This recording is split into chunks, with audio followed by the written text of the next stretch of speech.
Santa Fe. Relatos. Los relatos más escalofriantes de un grupo de investigadores paranormales de Argentina y las explicaciones de lo que sucede en el más allá. Bienvenidos a un nuevo capítulo de Paranormal Santa Fe. Hoy estoy solamente con uno de los miembros y es Fede Castoldi. Hola, Fede. Buenas, ¿cómo va? ¿Todo bien? Bueno, hoy tenemos una edición especial porque vamos a hacer dos ediciones especiales, uno cada uno, una Sabri y una vos. Ustedes dos son dos seres muy especiales que se juntaron y son realmente increíbles, chicos, de verdad lo digo. Digo chicos porque está Sabri acá.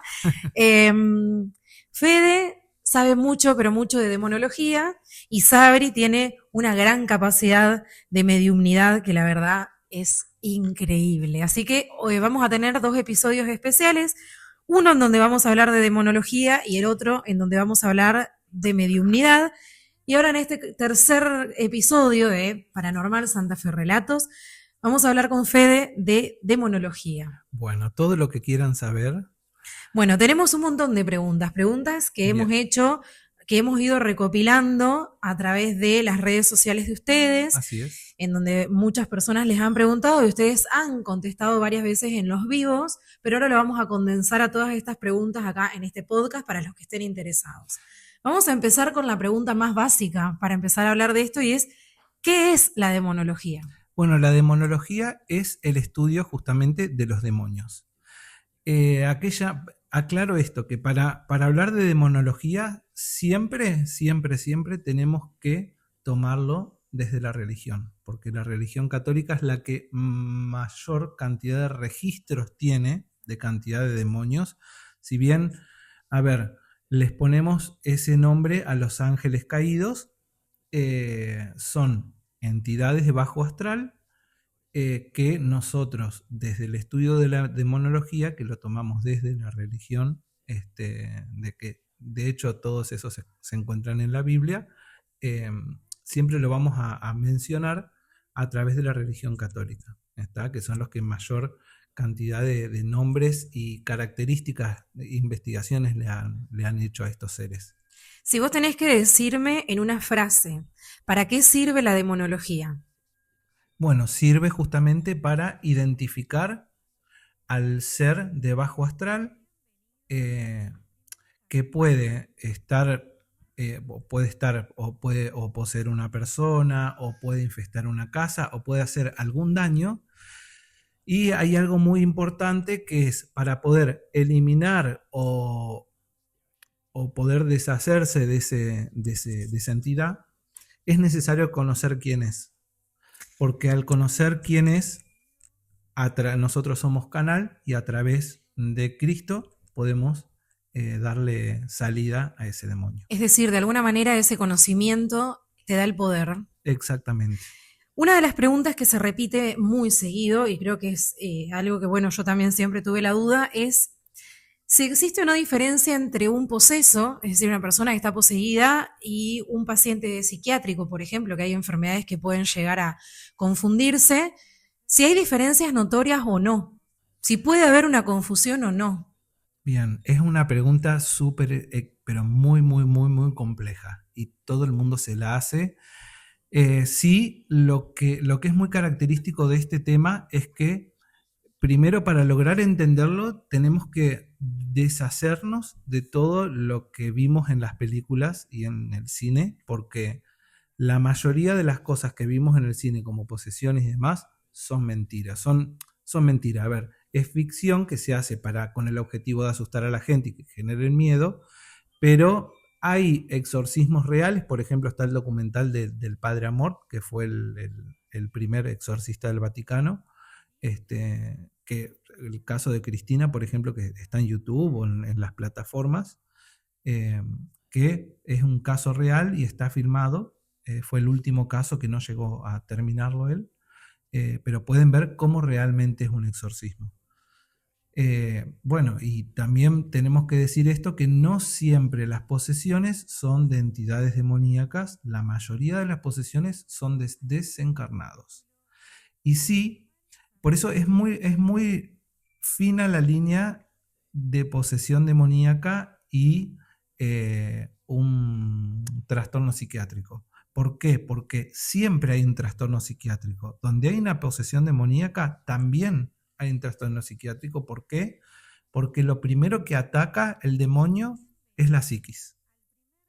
Vos me habías dicho acá, estábamos charlando un poquito antes de arrancar, y me habías dicho que a veces hay psiquiatras que intervienen o tienen en cuenta estas cuestiones. Seguro. Bueno, lo ideal es poder trabajar en conjunto. Un demonólogo, los demonólogos somos como transversal ya sea un sacerdote de cualquier religión, puede ser de la religión católica, los evangelistas que también hacen liberaciones, la religión judía, el islam, bueno, y así también lo podemos hacer con las personas que estudian desde la ciencia, como por ejemplo la psiquiatría, porque va muy de la mano.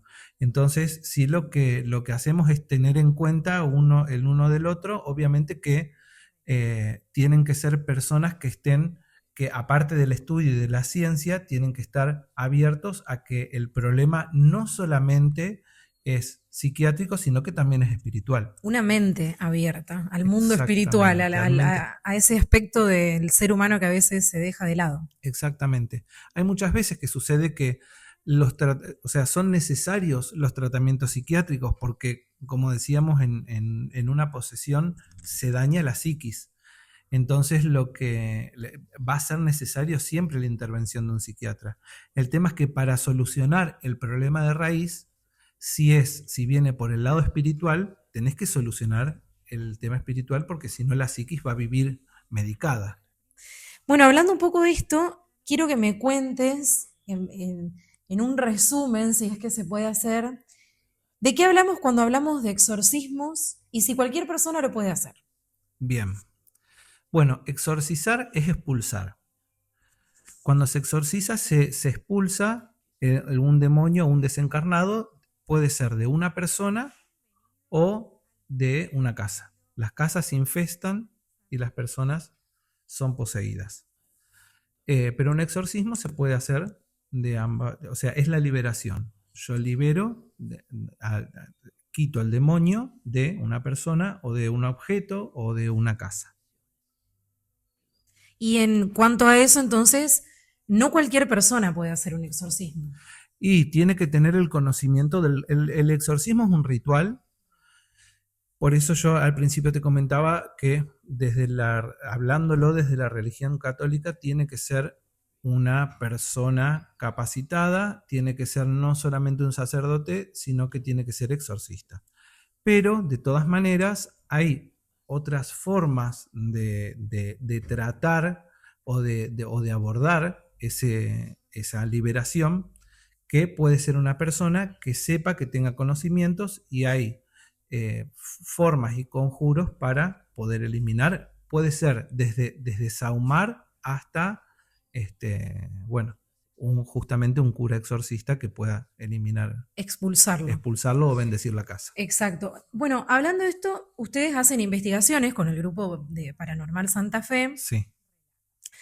Me interesaría saber si ustedes, cuando van a una investigación, tienen forma de saber si lo que está ahí es bueno o no.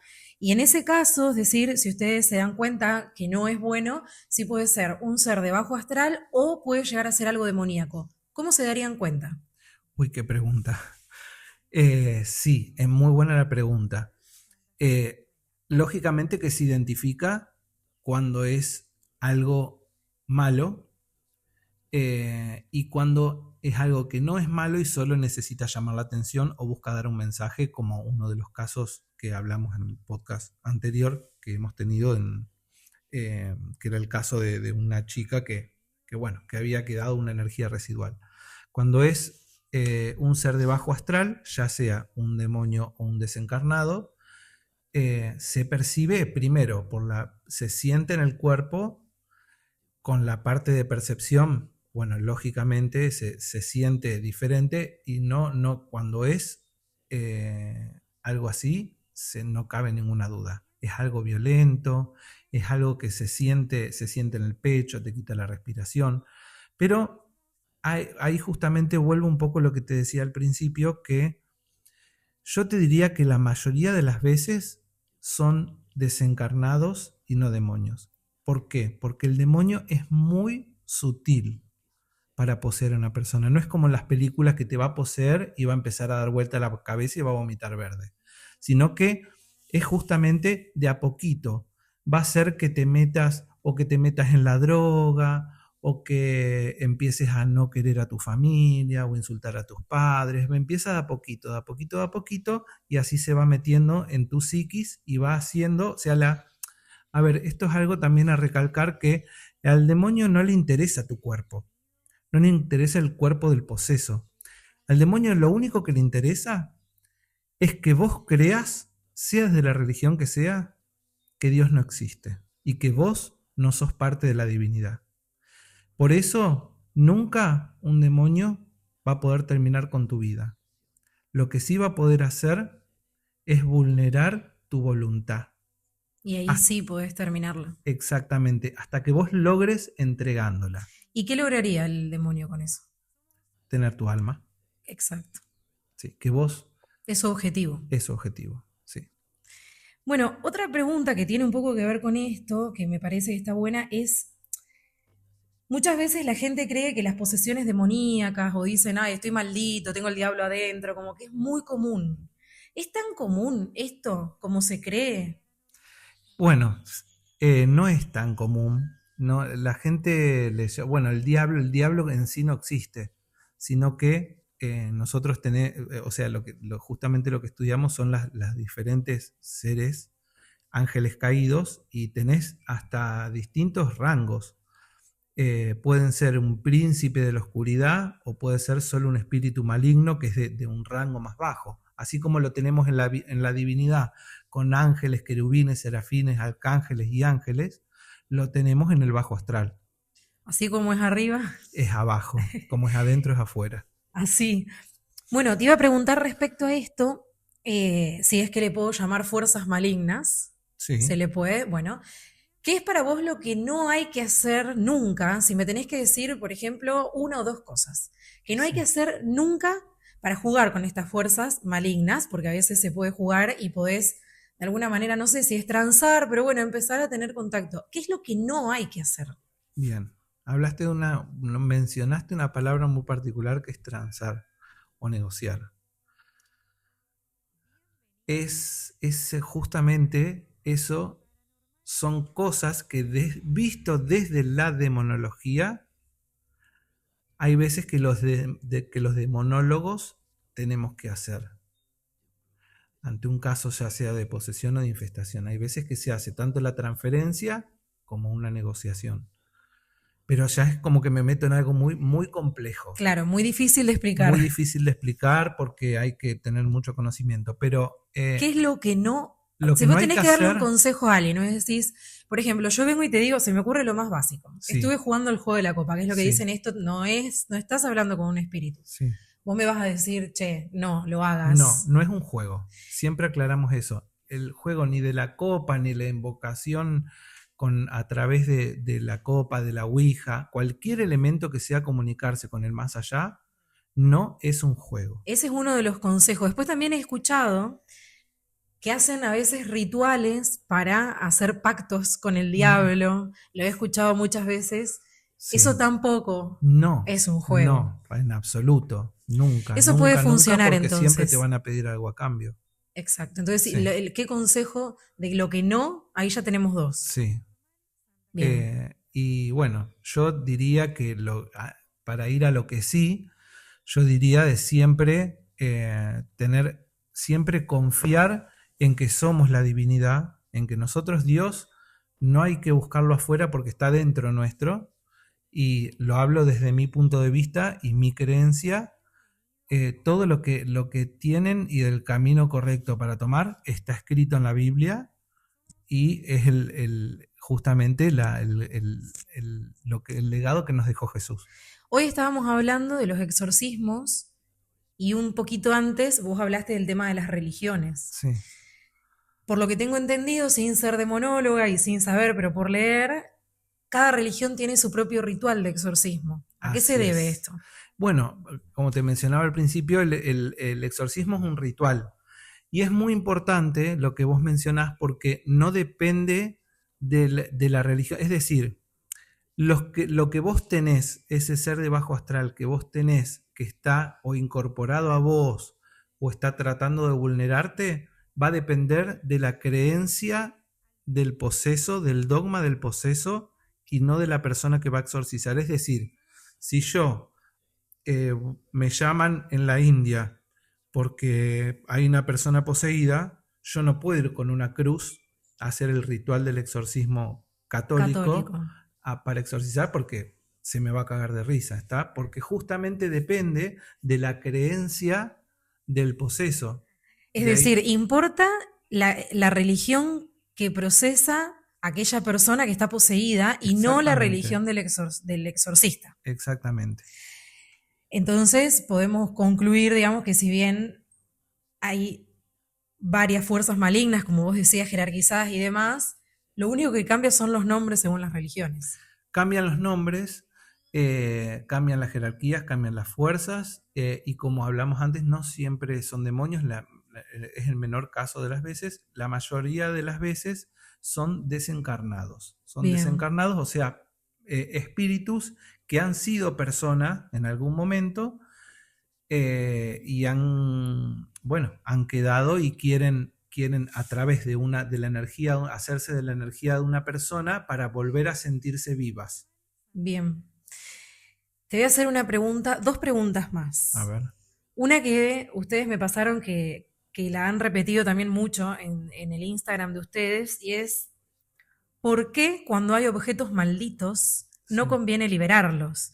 Y esto lo vimos hace poco con la muñeca, bueno, que fue una noticia muy conocida, la sí, muñeca de Annabelle, que decían si la persona había muerto o no. Y si bien es ficción, pero existe el caso de los Warren, hay un montón de objetos malditos que permanecen ahí, en el sí. museo de ellos, y no son liberados. ¿Cuál es tu opinión respecto a eso? ¿Por qué conviene dejarlos adentro del objeto y no liberarlos? Tu opinión quiero. Sí, te doy mi opinión.